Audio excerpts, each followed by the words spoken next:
One of the things that made America great is to try to be the best in everything that they do. And the best is signified by winning. In the 1960s, the best in pro football was signified by the Packers of Green Bay.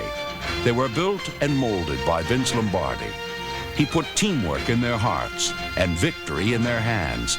And 5 times they carried him off the field as the world champion.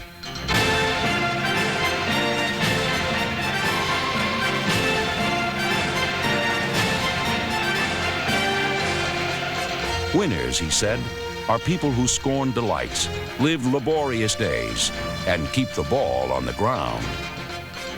The running game is really what football is all about. And also, it makes you a little bit hard-nosed. The more you run, the more hard-nosed you are. Lombardi required only that his players give him their best.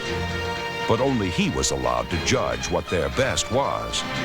He was egotistical, and the biggest fear was the wrath of Lombardi. Are you turning out, or are you running almost a drag out? All you got to do is turn out. We just went over this with you a moment ago. Well, you just didn't do it if you got it. What do you mean you got it? He told Alan Jacobs one day, he said, "Jake, you're a stupid SOB." And oh, Jake's head just dropped. He felt so bad. The coach had cursed him and all. And I watched Coach Lombardi. I always stood back and watched him. I watched his face, and he paced back and forth behind the huddle for about 5 minutes. He said, "Come here, Jacobs." So Alan walked back over there. He said, "Sorry I called you an SOB." Old Jake brightened up and he said, "But you are stupid." To play for Lombardi, a man had to be smart, tough, and above all, able to play with pain.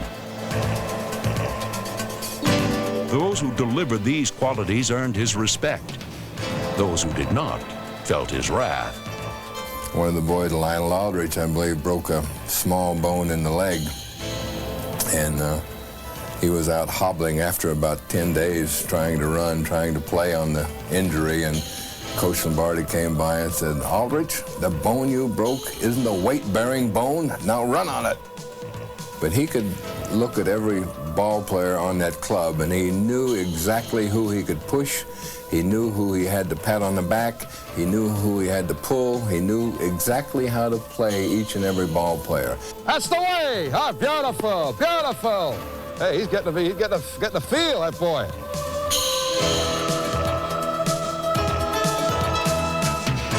Lombardi's ability to push his men beyond their limits through fatigue and adversity was the key to his success as a coach. But when fate dealt him his harshest challenge, this virtue turned into his tragic flaw. I remember him calling upon our trainer many, many times in 1969 because he was having pain and stomach discomfort. And he would call Joe Cuso, who was our trainer with the Redskins, and say, "Joe, get me some of that Digel, get something for my stomach." But I firmly believe that he had possibly the beginning of that cancer in 1969. But Coach Lombardi, as most of us remember, had this thing about pain. In fact, he used to talk to his players. Pain didn't really exist. Pain was always in your mind, and he wanted you to play with injuries. And I think part of that philosophy, he believed in it himself. So as a result, he did not have himself checked for this discomfort in 1969. I believe the cancer was growing, and when they opened him up in 1970 in June, it was too late. He asked the doctor, "What are my chances?" The doctor said, "Well, Coach, there have been 83 cases of your kind of cancer, and they've all been terminal." He said, "That's not what I asked you." The doctor said, "Well, what did you ask me?" "I asked you what are my chances." And the doctor said, 1,000,000 to 1 against you. He said, "I'll beat it." Vince Lombardi is now silent and invisible. But not so is pride, courage, and the will to win. His legend lives on wherever football is played. And his spirit still soars in the hearts of those he made champions. He taught us about commitment. He taught us about consistency. He taught us about preparation. He taught us about the price you have to pay to win. And I think everybody on the football team bought his philosophy.